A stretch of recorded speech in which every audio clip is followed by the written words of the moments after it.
Hey everyone, Canadian Sergeant Steele here, and I just wanted to talk quickly about the June 2024 balanced data slate update because holy cow, this is huge. This drastically changes the game. In fact, I'm going to go ahead and dub this, we are in edition 10.5.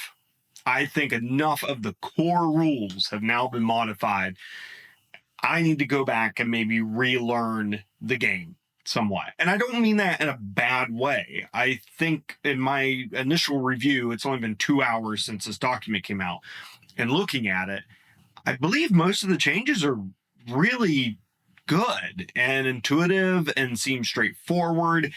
I just need to take time to unlearn what I've learned and then digest and understand this new information much better.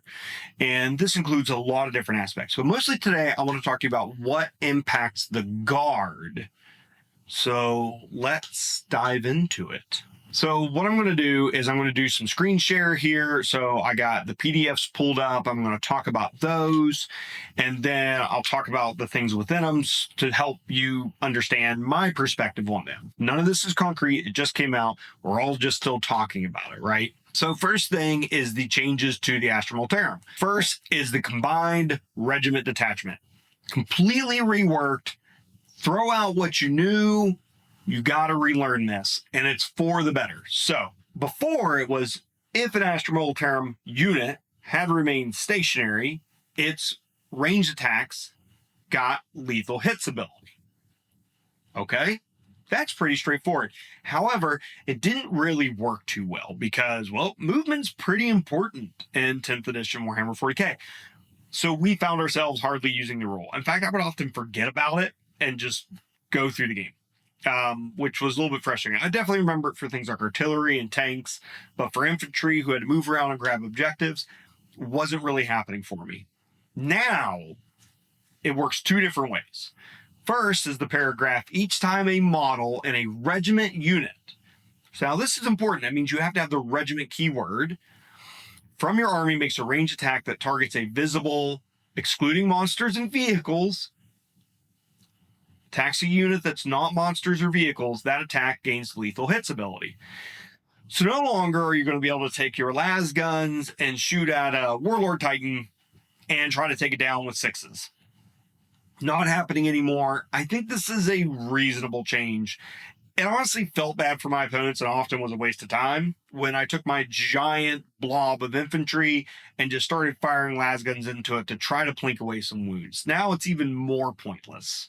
We're not back to like the older editions where you can't wound, right? You still wound on a 6, but now no longer lethal hits. And so that's a good thing to keep in mind. I think it's a little bit of a downside is I did like trying to take out monsters with my lethal hits with las guns and stuff. It was fun sometimes.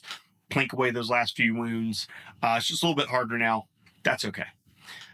The second part is each time a squadron unit from your army makes a ranged attack that targets a visible monster or vehicle unit, that attack has the lethal hits ability. So squadron keyword units. I'll explain that more in a moment, why I'm emphasizing that, can get lethal hits against monster vehicle. Now, both of those work regardless of remaining stationary. It doesn't matter what your movement was. You get lethal hits on ranged attacks. That is really awesome. So keep that in mind about how that works. The other thing that's here is it doesn't specify a phase or turn. So I think this is always. It doesn't say during your shooting phase. It just says when they make a ranged attack. So this is not an out of phase rule situation. Seems like this works all the time. The downside to this is that now units who do not have regiment or squadron, such as tank commanders and really characters, it's mostly characters, although there's some Forge World units that don't have regiment or squadron keywords also, those no longer benefit from your regimental detachment ability, the combined regiment ability. So that's a little bit of a bummer and something to keep in mind. But when you have attached leaders, they benefit from it because their unit has the regiment keyword that they are attached to, right? And you share those keywords. So that's something to kind of keep in mind as you work through this. But, if you got Sly Marbo running around out there, he's not going to get it. A tank commander, not going to get it. And so you may need to pay more attention to those keywords on your data sheets. Interestingly, Sentinels, Armored and Scout, have both regiment and squadron, which means Sentinels now get lethal hits versus everything in the game. Like, we needed Sentinels to be any better, and now they are. So that's pretty cool to think about too. So this is going to completely change how we use our army, completely change how we move and shoot, completely change our targeting practice. So keep that in mind. This is probably one of the biggest changes. And with that, they've also changed the way stratagems work. And there's a lot here to unpack. Basically, rather than only battle tactics being able to be reduced to 0, now anything can be reduced, but instead of to 0, it's by 1. So even like Creed's ability to reduce a stratagem to 0 is instead reduce it by 1. And that's how that works. Another important thing is that stratagems that increase CP only have an aura range of 18 inches. So that's, that's units prevented from being targeted, but that's something important for us to remember. The change from 12 to 18 inches, that makes it easier for us to hit things. And then the other thing is too that stratagems that add new units to your army. Oh, this is the one thing that crushes us in this balanced data slate update. Basically, reinforcements can now only be used once per game. I gotta be honest, I was abusing it. I know you were abusing it. Our friends were abusing it. Our opponents didn't feel good about it. This probably needed changed. Let's just be honest with ourselves. And I think this is going to make the game better. And now I'm going to use my CP on other stuff. I was basically always saving my CP for reinforcements. And now I'm not going to do that. There's lots of other really great things that I can spend my CP on in the game. I'm going to start doing that now. So I'll probably start seeing more Fields of Fire and stuff like that being used in my gameplay personally. And I'm going to stop wasting it on things like a single Scout Sentinel unit. I'm now going to probably pair up my Scout Sentinels in units of 2 or 3, or use it on 20-man infantry blobs to make sure I'm really getting my bang for my buck with that 2 command points that I'm spending. So those are the quick changes in the balanced data slate. To look at points, and then I'm going to explain points in a moment. Armored Sentinels went down. Basilisk went down. Death Strike went down. Field Ordnance Battery went down. Kazarkin went down, and I think that actually the points where they were supposed to be at. So they're 110 now. Very tasty. Manticore went down. And the Rogel Dorn. The Rogel Dorn went down. I'm not going to complain. I think that's a fine change. But it also means, just to note, I usually ran like an oppressor cannon version. Well, I usually run 2 oppressor cannons. One's kind of DACA version with a Gatling cannon, stubbers, bolters, etc. And the other one has meltas, multi-meltas. And so one's anti-vehicle, one's anti-infantry. But now that this unit no longer gets lethal hits versus infantry, right? Because now only monsters and vehicles does it gain lethal hits against. I may be rethinking how I kit out my models. Maybe not, but I might be rethinking that a little bit. That's also really interesting for things like the Punisher, Lehman Russ, right? It did not get a points drop. That's a little bit of a shame because now I think where it only wounds, monsters and vehicles with lethal hits, it maybe isn't quite the same effectiveness it would be if it just got universal lethal hits like it used to before. But I think this is the one thing nobody saw coming, was artillery went down. But there's more to that. Don't celebrate quite yet, but it's also not as bad as maybe you think it is. That is because they changed the indirect fire rule. So to talk about that quickly, they added one thing to indirect fire, and that is an additional penalty And what it is, it's right here in red. And what it says, when you're shooting at a unit that is not visible with an indirect fire weapon, an unmodified hit roll of 1 to 3 always fails. So that means when we have a basilisk, and even though it has heavy, and then you give it take aim, if you're shooting at an enemy unit, you're not going to be hitting on 2s or 3s. You're going to be hitting on 3s or 4s. Well, actually, not even 3s now. Now you're just going to be hitting on 4s. I think that's fair. Most of our artillery has heavy, so therefore it's going to basically ignore the -1 as long as it stays still. And then it's just going to be guaranteed to hit on 4s, right? You can give it take aim in case your opponent has a -1 ability. So this way you can try to balance that back out to 0. But you're always going to miss on 1 through 3. Except I have a question about this. And so I'm going to pitch it now to you all as the community. And that is the Scout Sentinel Daring Recon ability.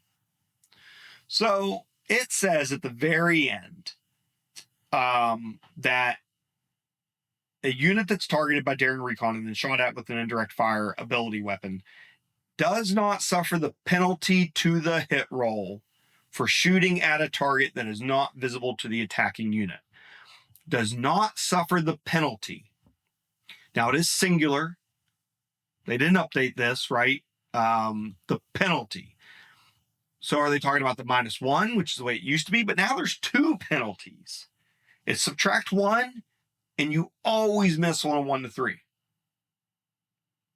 So does Daring Recon negate this secondary penalty that they've now added to indirect fire? I've checked the FAQs. Can't find it in there. Maybe I didn't look hard enough. Let me know if I'm wrong. I did not find an FAQ on that. I'm taking an unmodified hit roll of 1 to 3 always fails as a penalty. That's my perception. And if that is true, then that means Daring Recon would allow us to ignore that penalty. In addition to the other penalty, the subtract 1 from the hit rolls. I think the intent may have been purely for the -1 to hit rolls. But now that we have a secondary penalty, it kind of calls that into question. I think this is valid. And it's a little bit of rules as written, and I hate to be that way because I think it makes my opponents feel bad. But I think this is a legitimate thing we got to ask.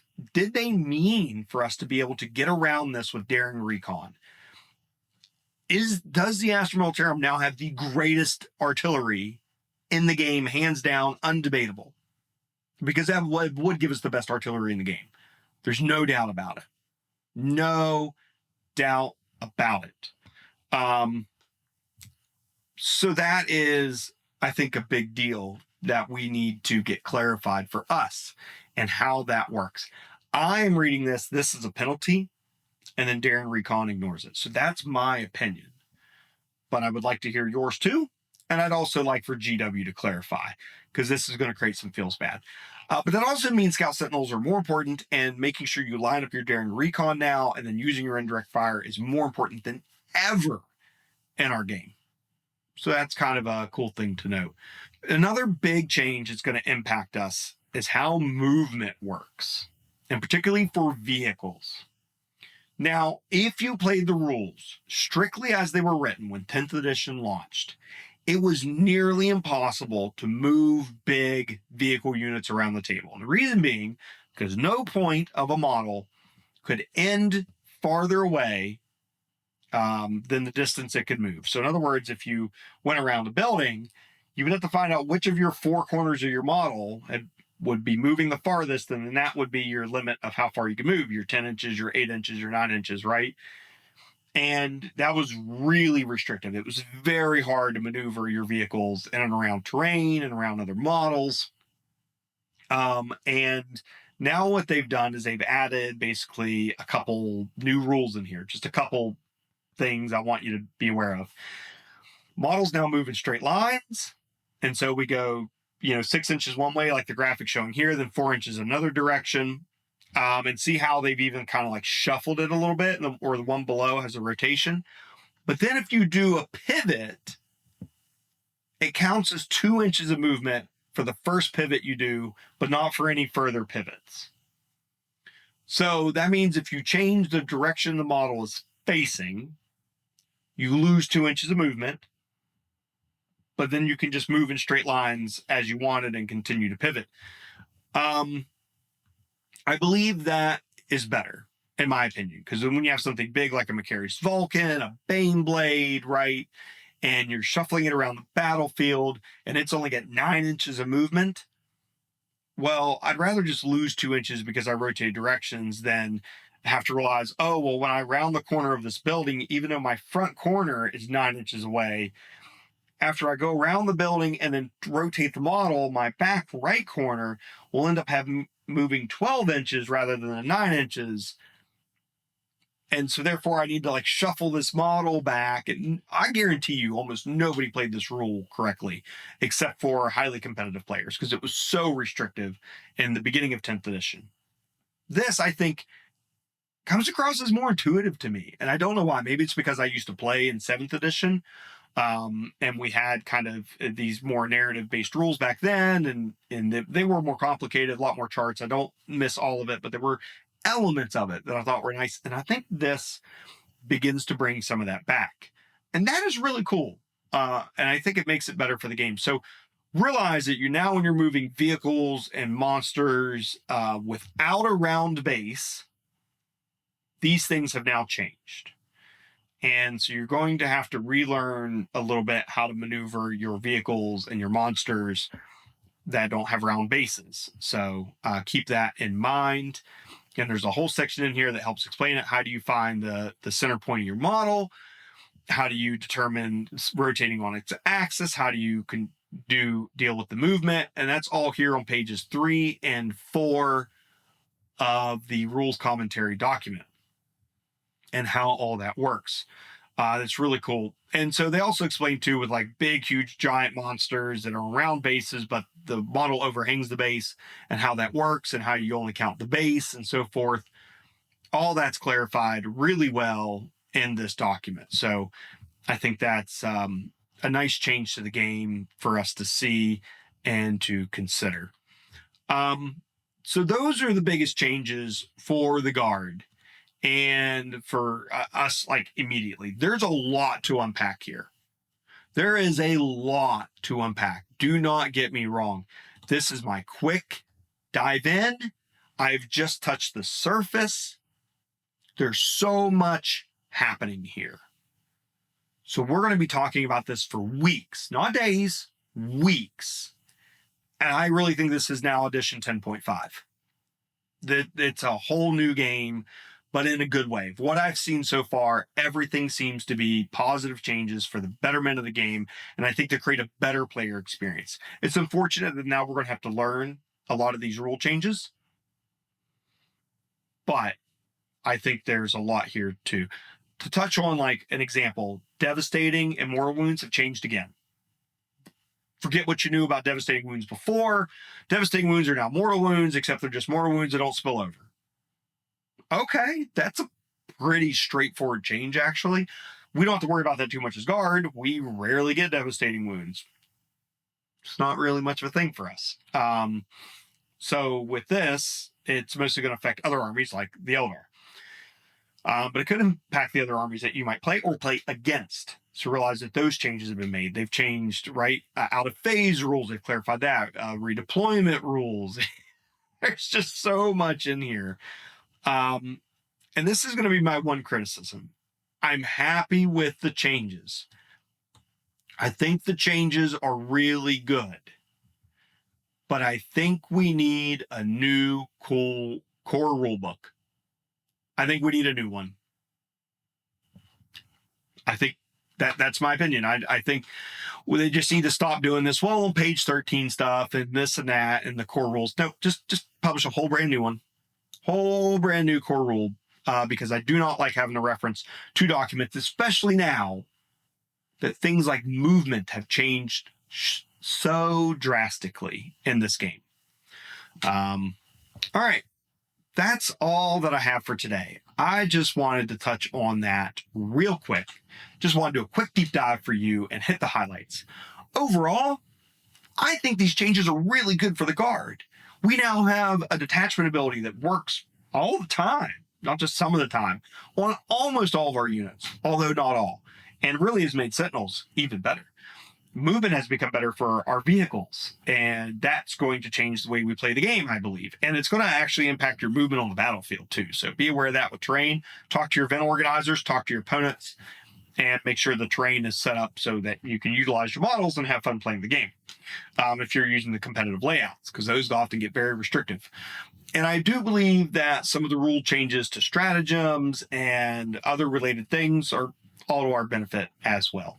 I would like to get a clarifier on the Scout Sentinel Daring Recon ability. So please get in the comments below. Let me know your thoughts. Let's talk about it. Put links to other sources.